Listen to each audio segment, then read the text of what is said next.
अस्सलाम वालेकुम। तकरार ड्रामे जी दोस्तों नेक्स्ट एपिसोड जी तफ़सील तव्हांखे ॾींदा हलूं। जेका किस्त अचण वारी आहे हाणे आख़िरकार इन किस्त में कुछ अहिड़ा सीन आहिनि जेके तव्हांखे ख़बर न आहे, उहे बि अॼु तव्हांखे ज़ाहिर करे ॿुधाईंदासीं जेकियूं हाणे हिन हफ़्ते में किस्तूं ईंदियूं।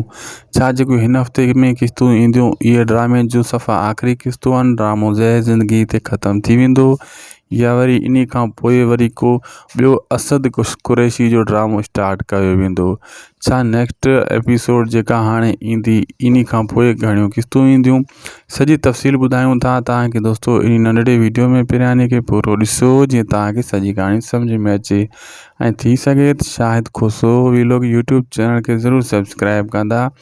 अगर फेसबुक पेज ते ॾिसी रहा हो तो इनके फॉलो लाइक शेयर भी ज़रूर कंदा। दोस्तों जो हिन हफ़्ते किस्तां ईंदियूं ये थोड़ियों इन फैसले में छिक छिका अननि जी थींदी।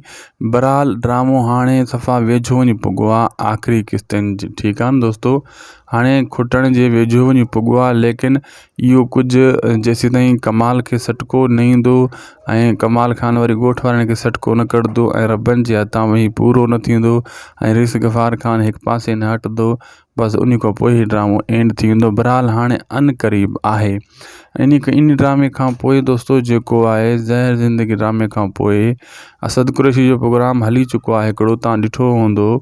ड्रामो न आहे लेकिन हू हिकिड़ो प्रोग्राम आहे 1 कलाक जो, उहो बि ज़हर ज़िंदगी ड्रामे जे हिसाब सां स्टार्ट थी चुको आहे सिंध टीवी ते। लेकिन अन क़रीब ॿियो ड्रामो बि हिकु स्टार्ट थींदो।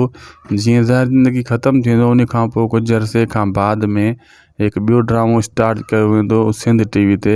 उहो बि हिकु सुठे नमूने ऐं सुठे लेवल ते तयारु कयो वञे थो। जीअं ज़हर ज़िंदगी आहे या तकरार ड्रामो आहे, अहिड़े हिसाब सां वरी तव्हांखे ॾिसण वटां उहो ड्रामो मिलंदो सिंध टीवी ते। बहरहाल हीअ ड्रामो कुझु अरसो हली करे हाणे ख़त्म थियण जे क़रीब पहुची चुको आहे ज़हर ज़िंदगी।